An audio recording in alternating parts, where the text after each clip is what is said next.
Thank you very much. It's really great explanation, and also linking on that, I think there are also different views on service, because from the inside, let's say employees are executing processes and they are doing one after the other based on scripts or information that they get.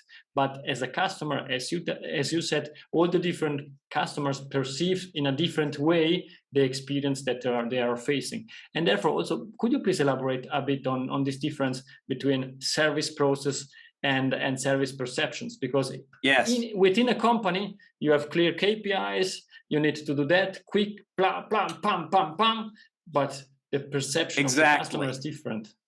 Exactly. So the fundamental distinction is the service process is everything you do.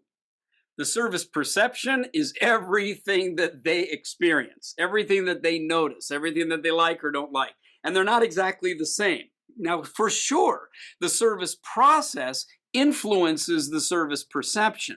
But there are times when you can improve the service perception, and it's not something that has to do with the process. Let me give you an example. You could have a bank that has a certain KPI. And let's say the internal service process for approving a large loan. Let's say someone wants to buy a house or they want an equity line of credit or whatever it may be. And you say, okay, our internal KPI is that we will get back to that person within 7 days, 10 days, 14 days of when we have received all of the documents. Well, if you're the person who submits all the documents and 4, 5, 6, 7 days have gone by and you've heard nothing from the bank, are you sitting here going, gee, I feel great about this loan application? No, you're sitting there wondering what's happening. So what would make more sense is for the bank to say, from the moment we get all of the documents, number one, we're going to send them a confirmation to let them know every one of the documents has been received. We're now going into this period of, let's say, 7 to 10 days. At 3 or 4 days in, it might be very appropriate to send another message. It could even be automatic that says, hi, we're touching base to let you know that the review of your loan application is in process, and so far everything's going smoothly. As promised, you'll be hearing from us within the 7 to 10 day period. Now, that didn't change anything about the status of the application. But the fact that you added that additional moment of communication, how does that feel to the customer who made the application? They're not sitting there wondering. They're going, oh, they're on it. They've got it. These guys are great. And then you know what? When you actually do respond to the application, let's say within 7 or 10 days, what a perfect situation. By the way, if your KPI was 7 days, I would tell them 7 to 10 days. So that on the 7th day, you're able to say, we promised you 7 to 10. Here we are on the first of those 3 days, and we've got an answer for your application. Were you able to follow that one, Gregorio? Yes, it totally makes sense. And at the end, this, as you mentioned, it could be also an automatic information, but the customer perceptions it's personalized because it's related to the case. Exactly. It takes care about me and it's proactive. I am not asking and calling where is my loan, but I get proactive and information that the company is caring about me. Now let's go to a B2B situation where it's not just a loan application, like it may be a much larger, more complex, or more expensive purchase between a vendor, a supplier, and an end customer situation. And you could even have multiple points of contact between these two organizations. And if you ask from the customer side, some of those people might very much appreciate being updated each step along the way. Other people might appreciate not being bothered unless something is going to be late. And then there may be other people who say, well, I just want to know at certain key milestones. Let's agree what those milestones are. So if you're the company that's serving this large B2B client, you cannot just show up with your process and say, this is how we're going to keep you informed, and expect on the client side for them to say that that was excellent service. It might be adequate service, It might be an expected level of service because you have your standards and your process and your own KPIs. But if you don't ask the customer, how would you like to be informed? Then you're just going to be executing your process without being fully aware of how to create an excellent service perception. It totally makes sense. And I think even more in B2B is this important, because for these big contracts that get renewed each 5 years or each 10 years, it's extremely important to work throughout the journey of the relationship and not only coming 2 days before the contract renewal, please sign here, we continue working together. And therefore Right. it totally makes sense, and it's extremely important. And yes, please. And if it's 3 to 5 years in between each repurchase or renewal, the person that was on the client side last time may not be the same person. Exactly.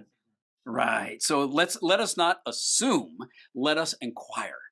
And in the meantime, perhaps they have a new CEO, and the new CEO knows people in other companies and all this stuff that we know. But coming back to our discussion, you mentioned that it's important also to measure the quality of service. And based on all the explanation that you gave to me, I cannot think that Net Promoter Score, even if it's a great KPI, could really fit in your definition of measurement of the quality of service. What's your view? How is possible to measure the service? Yeah, there are many ways that you can measure service. So the answer I'm going to give you is not the do-all, be-all, and end-all of service measurement. But I want to say something that's more relevant to this issue of care, because care is concern for and commitment to well-being. And being is a verb, so it's a future-oriented focus. If I say that I'm genuinely committed to someone's well-being, then I want to take action now that contributes to their future. In the world of customer service, there's two words there. One is service, that's the service provider. But the other one is customer. And we're reaching an era where I believe that customers can also step up to be concerned for and committed to the well-being of their service providers. In other words, it's not just where do I get the best deal and how do I make the most money, and what am I gonna, and you don't care about the future well-being of those who are serving you. In the world that we're going forward into, we need a stronger sense of partnership between those who are serving and those who are being served. A good example of that right now is anyone who's listening who may be involved in government service or civil service. And you realize that they're serving the population, the citizens, the visitors, the employers, the labor force, the elderly, the students in schools. This is all government service. Well, who's the customer? The population.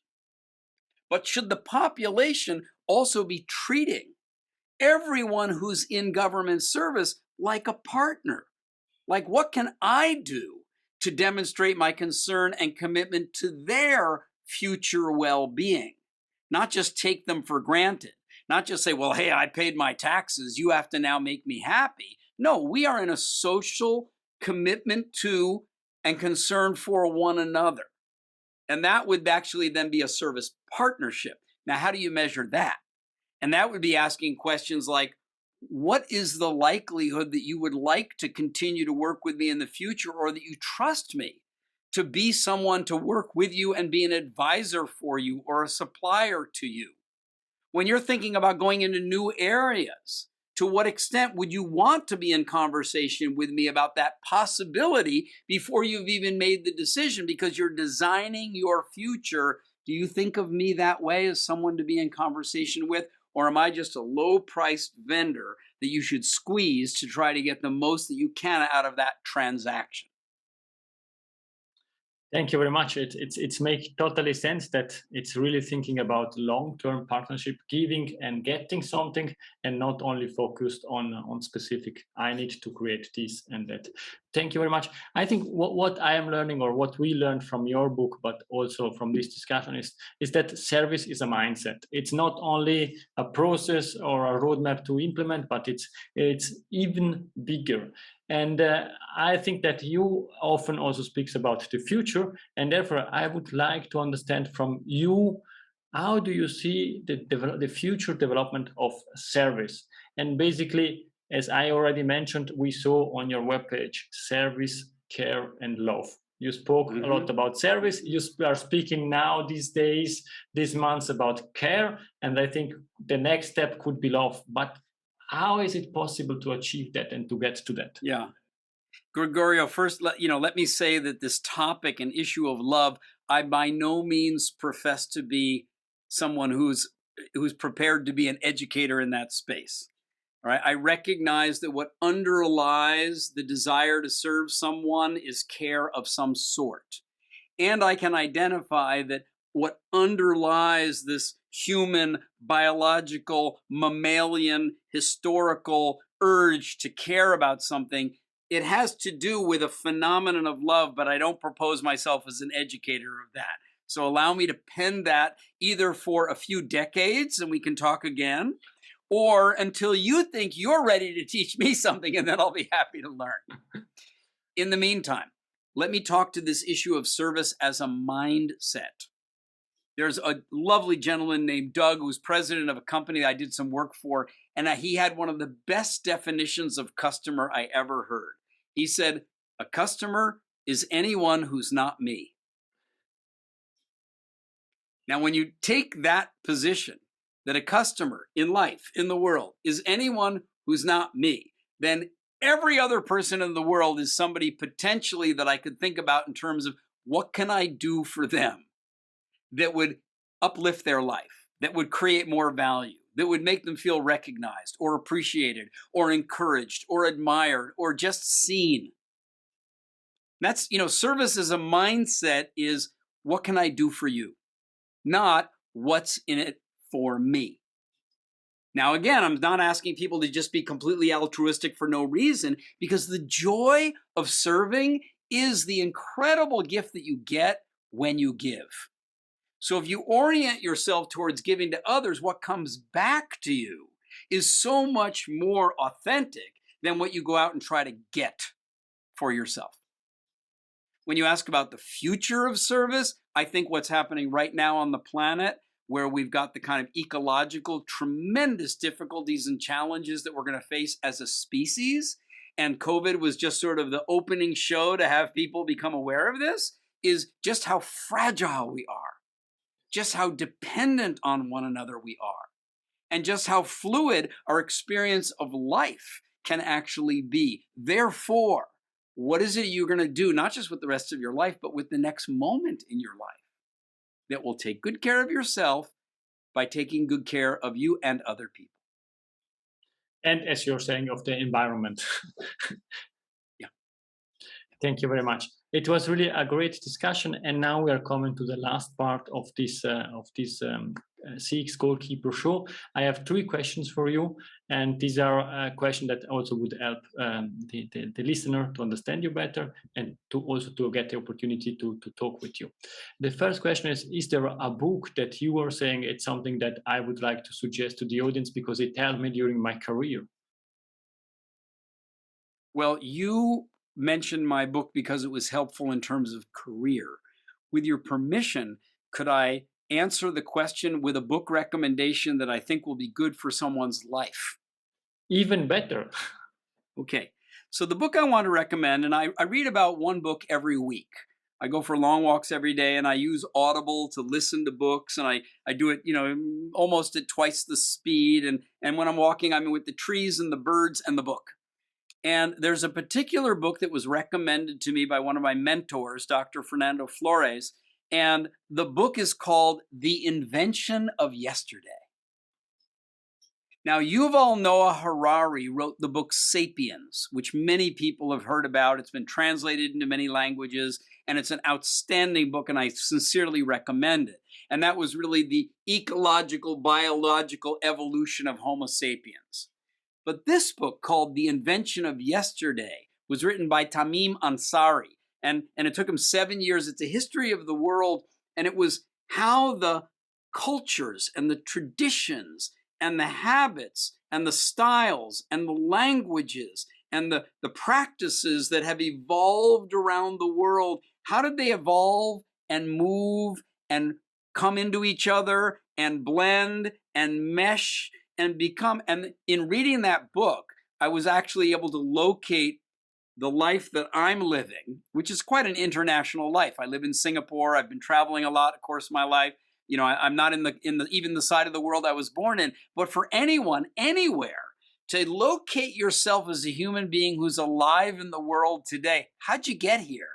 And I'm not asking the biological question, which the book *Sapiens* answers. I'm asking the cultural question, which the book *The Invention of Yesterday* answers beautifully. Thank you very much. I think it's something where we all can profit from. The next question is the usual one, but I think it's important also to ask that if somebody would like to contact you, what's the best way? There are 3 different ways. One is to go to my website, which is ronkaufman.com. And I know you're in Europe where Kaufman is with 2 F's, but I think one of the F's got left off when the ancestors moved to the United States. So it's RONKAUFMAN.com. The second is you can find me on LinkedIn. There's a very active channel there with social media postings just about every day. And the third is that you can just go to YouTube and type in my name, Ron Kaufman. And if you add the word service, you're going to find me. By the way, if you put the word Ron Kaufman and the word trash, like garbage, trash, you'll see a really interesting video about one of my hobbies, which is that when I'm out in the morning walking and I'm listening to those audiobooks, I also carry with me plastic bags and a trash picker-upper, and I clean up the neighborhoods that I walk in. And if I remember well, not only in outside, but also in the ocean, are you doing that? That's true. My wife and I are scuba divers, a couple thousand dives apiece. And one of the things when we go diving, we carry with us mesh bags. And as we come up out of the dive, we literally, the first thing we do is hand up onto the boat these bags that are filled with fishing lines and t-shirts and plastic bags and, you know, anything that should not be down there. We're the hunters. We just love to clean it up. I think that's great. And it shows your passion for what we are doing and that you are really doing what you are also saying. The last question for you, I named that the golden nugget. It's something that we discussed or something new that you would like to leave to the audience. Well, actually, there are 2 phrases, one of which you reminded me of today in this interview, which is education for the well-being of humanity. And thank you very much, because I've been working with some people on what might be the subtitle of my next book. And you reminded me that I wrote that, and I hadn't thought about it for a while. So thank you, Gregorio. But the other, and people will find this on my website, it's a phrase that I said at some point, and I just want to end with this because it really does make sense. A life well lived contributes to the well-being of others. A life well lived doesn't result in you being the richest person in the graveyard. It doesn't result in you being the most famous person who's ever lived. A life well lived is one where other people are glad that you lived or glad that you're alive right now. And so to live one's life that way gives this sense of fulfillment, purpose, meaning, satisfaction. And let's be candid. We're all going to age. We're all going to become elders. There will come a point where all of us pass. And I've heard the joke says nobody's on their deathbed saying, gosh, I wish I'd spent more time at the office. But I can see people saying, I wish I had. And it's not so much the bucket list of having climbed Mount Everest. Maybe it's, I wish I'd been a bit kinder. I wish I'd been a bit more generous. I wish I'd been more helpful. I wish I'd reached out and had that difficult conversation that would have helped to heal something or forgive something or respect something rather than just let it drift and pass on without it being resolved. A life well lived contributes to the well-being of others. Thank you very much, Ron. It was really an outstanding discussion, and the only thing that I can say is really thank you very much. I hope that we stick to the spirit of the game, that we were responsible together for the quality of this discussion. For me, it's overachieved because it was really an outstanding discussion. And I hope also that the audience enjoyed the discussion as much as I did. Thank you very much, Ron. Gregorio, thank you very much for being the host of this channel and for today's interview. I appreciate it. Thank you very much. Grazie mille. Arrivederci. It was a big pleasure.